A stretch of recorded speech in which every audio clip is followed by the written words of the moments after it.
Hello and welcome to Sarthi IAS. I'm Dr. Shivan. UPSC prelims 2026 की answer की आ चुकी है। आंसर की में भी कुछ रैंडमनेस है। पेपर हमने देखा कि बहुत रैंडम था। इसकी कोई गारंटी नहीं है कि ये रैंडमनेस कभी खत्म होगी। इस वजह से हम लोग जो एस्पिरेंट्स हैं, हमारा रिस्क बढ़ता जा रहा है। We can do everything right and still because luck is not on our side we can have a bad outcome. अब ये हमारी लाइफ के बेस्ट ईयर्स हैं, हम अपने यूथ में हैं और इतना रिस्क हम ऑलरेडी ले रहे हैं इस एग्जाम को प्रिपेयर करने के लिए और वो रिस्क बढ़ता जा रहा है।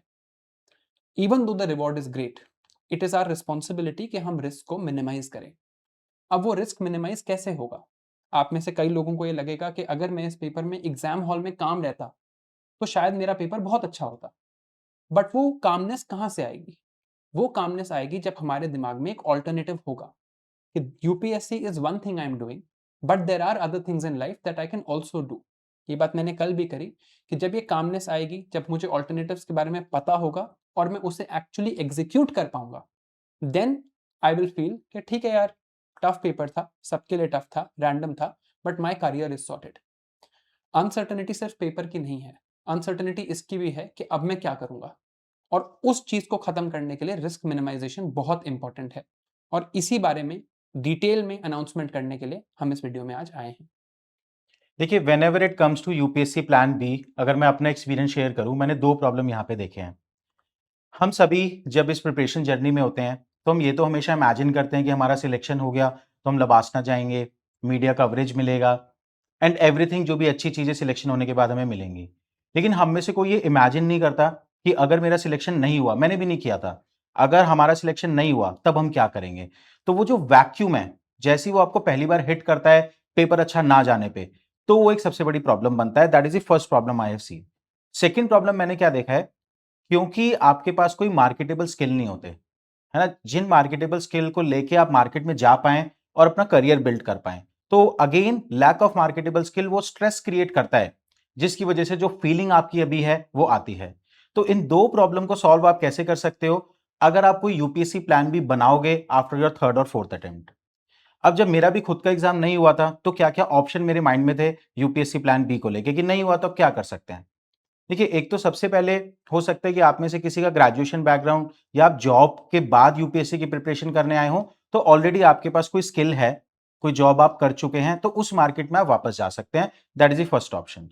सेकेंड ऑप्शन क्या हो सकता है? अगेन देखिए, आपने इस यूपीएससी इकोसिस्टम में 4-5 साल लगाए हैं, आप स्टूडेंट की जरूरतें समझते हैं, नीड समझते हैं, जैसा मेरे साथ था। मैंने इस बात को समझा कि यार, एज एन एस्पिरेंट मैंने prelims examination, mains examination, interview इतनी बार दिया है, तो मैं हर एस्पिरेंट की रिक्वायरमेंट समझता हूं। वो एक स्किल है ना, टीचिंग एक स्किल है, उसको लेके मैं इस यूपीएससी कोचिंग को सिस्टम में आ गया। तीसरा क्या हो सकता है? कुछ और एग्जामिनेशन आप दे सकते हैं, जैसे आरबीआई ग्रेड बी हो गया, नबार्ड हो गया, सेबी हो गया। फोर्थ क्या हो सकता है? क्योंकि आप यूपीएससी और गवर्नमेंट की थिंकिंग समझ चुके हैं, तो आप पॉलिटिकल कंसल्टिंग में जा सकते हैं। और मोस्ट इंपॉर्टेंट एक चीज और क्या हो सकती है, क्योंकि जो न्यू जनरेशन स्किल है, डेटा एनालिटिक्स हो गया, आर्टिफिशियल इंटेलिजेंस हो गया, इसके बाद सॉफ्टवेयर डेवलपमेंट हो गया, इस डायरेक्शन में भी आप अपने करियर को बिल्ड कर सकते हैं। Sir I think although these options are there and thankfully अब इसके बारे में ओपनली बात भी होने लगी है, इसको एग्जीक्यूट करना हमारे लिए डिफिकल्ट होता है। इसके मुझे तीन रीजंस लगते हैं सर। फर्स्टली मुझे लगता है कि ये एक डिफीटिस्ट माइंडसेट है। लाइक लोग ये बात कहते हैं कि अरे आप तो यूपीएससी की प्रिपरेशन कर रहे थे, ये सब क्या सोच रहे हो। See, it is not wrong to climb a cliff, right, and take a risk. It is wrong to climb a cliff without a rope. Hmm. तो मेरे हिसाब से this is a rational thinking at this moment कि यार मैंने 3 साल लगाए, मैंने अच्छे से पढ़ाई करी, एग्जाम का नेचर ऐसा है कि हजार ही लोग सिलेक्ट होते हैं, मेरे पास ये बैकअप होना चाहिए। अल्टीमेटली जो भी रिश्तेदार, friends, social group, peer group हमें कॉल करता है कि अरे तुम तो यूपीएससी कर रहे थे, वो नहीं आएंगे हमारा करियर बचाने। ये रिस्पॉन्सिबिलिटी हमारी ही है। First is that mindset. Second sir, एक टाइम का बैरियर है। नया स्किल सीखो, कोई और एग्जाम में जाओ, वापस जॉब में जाओ, आप जैसे कह रहे थे एडटेक में आओ, this also requires your time. Hmm. Now this is something we can't change. हाँ, टाइम लगता है, बट जो मुझे सबसे बड़ा बैरियर लगता है सर, वो है फाइनेंशियल। हम्म। जब हम इस प्रिपरेशन में होते हैं, हम जनरली कोई इकोनॉमिकली प्रोडक्टिव एक्टिविटी नहीं कर रहे होते। Hmm. So we are dependent on our parents. हम उन्हें कहते हैं मुझे ये कोर्स चाहिए, मुझे यहाँ रहना है, एक्सेप्ट मुझे ये किताबें चाहिए, एक्सेट्रा एक्सेट्रा। और अब उनके पास जाके बोलना कि आप मुझे एक एग्जिट ऑप्शन के लिए भी फाइनेंशियली सपोर्ट कर दो is something which is very difficult for us. जब हम एग्जिट ऑप्शन बना लेंगे तब हम उनको जाके बताएंगे कि मैंने ये बना लिया है exit option, this is what I am doing, they will accept it. But at this stage it becomes difficult. तो क्या होता है सर कि इस प्लान बी की बात होके रह जाती है और वो एग्जीक्यूट नहीं होता बिकॉज वो बैरियर है। अब देखो sir, I think both of us have this feeling कि कोचिंग इंडस्ट्री में जो काम हम करते हैं उसमें मेन रोल ये है कि बच्चे हमें पसंद करते हैं। And in your life and in my life we have taken some big risks to come here, और वो रिस्क सिर्फ इसलिए सक्सेसफुल हैं because of the love and support that you have shown us. Right. अब हमारी responsibility ये है कि जब आपके लिए एक डिफिकल्ट टाइम है, हम वो सेम लव, रिस्पेक्ट, सम शोल्डरिंग हम आपके लिए कर पाएं, एंड जो फाइनेंशियल बैरियर है वो हम हटा पाएं। तो with that thought in mind we have decided that we'll make a commitment to you today. जो सर आप बात कर रहे थे कि न्यू एज स्किल्स आज डेवलप हो सकते हैं, उसके लिए for 5000 students industry best courses of these new age skills like data science, data analytics, digital marketing, development, all of them with Gen AI जो आज की need है, 5000 of these courses we will keep free. That does not mean कि ये free courses हैं। आप market में देखेंगे तो they are fairly expensive, take time, but we are doing that sponsorship for you and this is our commitment to you। मुझे लगता है हमारी responsibility है।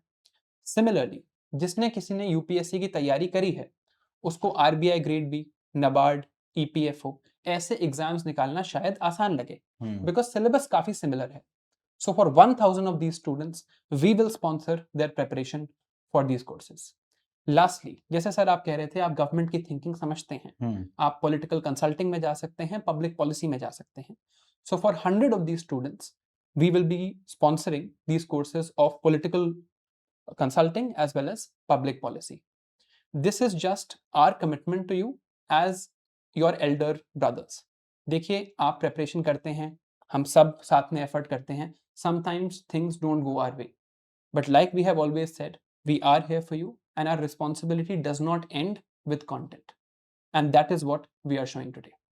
And one more point I would like to add here. Right sir. यार हम आज के time में बोलते हैं कि एआई रिप्लेस कर देगा, एआई रिप्लेस कर देगा ह्यूमन फोर्स को, है ना?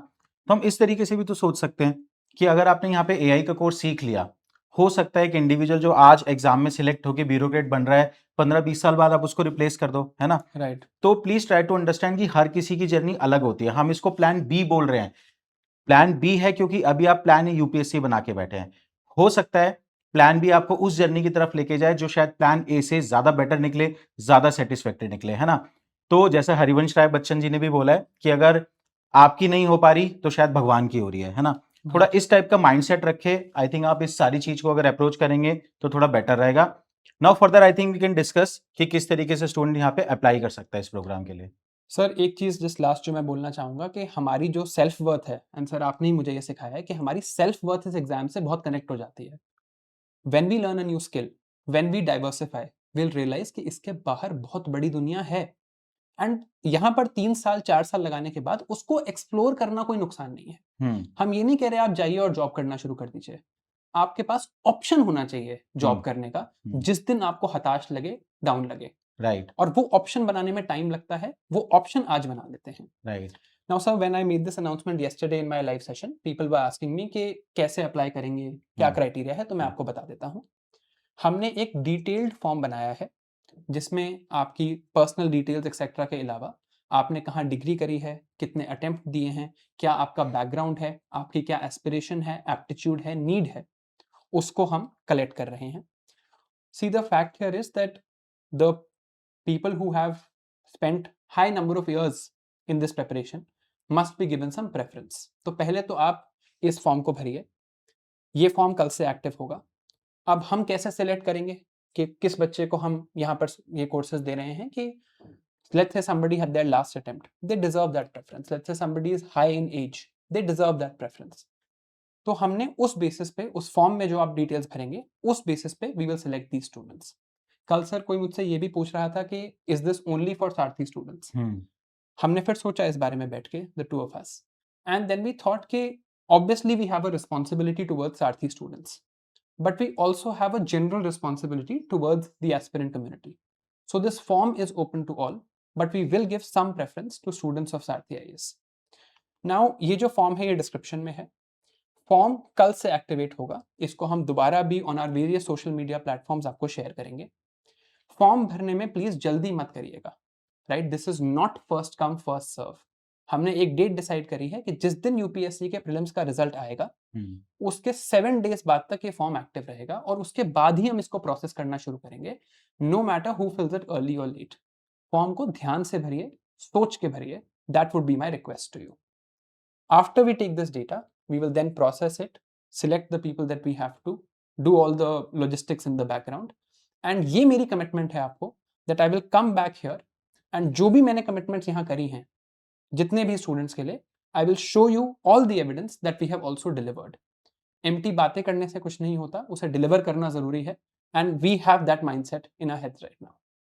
एंड फाइनली इस वीडियो में एक बात और बोलना चाहूंगा मैं, आप में से कुछ लोगों को लग सकता है कि ऐसा क्या हो गया कि इस बार शिविन सर और वरुण सर को लगा कि 5000 लोगों को फ्री कोर्सेज दे देते हैं, है ना? देखिए, हम पिछले 3 साल से इस इकोसिस्टम में प्लान बी की बात कर रहे हैं, है ना? और प्लान बी के आइडिया को तो हर किसी ने आज एक्सेप्ट कर लिया है, बट उसके एग्जीक्यूशन पे किसी का फोकस नहीं है। खाली इन 5000 फ्री कोर्सेज को दे देने से मुझे नहीं लगता कि ये प्रॉब्लम सॉल्व हो जाएगी, राइट? बट इस एक्शन के through we want to inspire other people, not just aspirant के साथ साथ उनके पेरेंट्स और अदर एजुकेटर भी, कि यार वो इस आइडिया को प्रमोट करें कि आपको 3-4 साल से अगर ज्यादा प्रिपरेशन में हो चुका है तो एक प्लान बी के साथ, एक मार्केटेबल स्किल के साथ आप इस एग्जाम की तैयारी करें।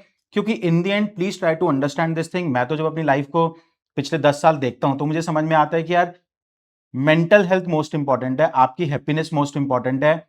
और शायद ये स्टेटमेंट कुछ लोगों को अच्छी ना भी लगे, आपके बिना भी देश चल जाएगा, ठीक है? The more important thing is कि यार आपको अपना ध्यान रखना है, अपनी फैमिली का ध्यान रखना है, तो एक बैलेंस वे में लाइफ को लेके आगे बढ़े। एक लेवल से ज्यादा रिस्क लेना लाइफ में नहीं बनता। Thank you very much, all the best. Thank you.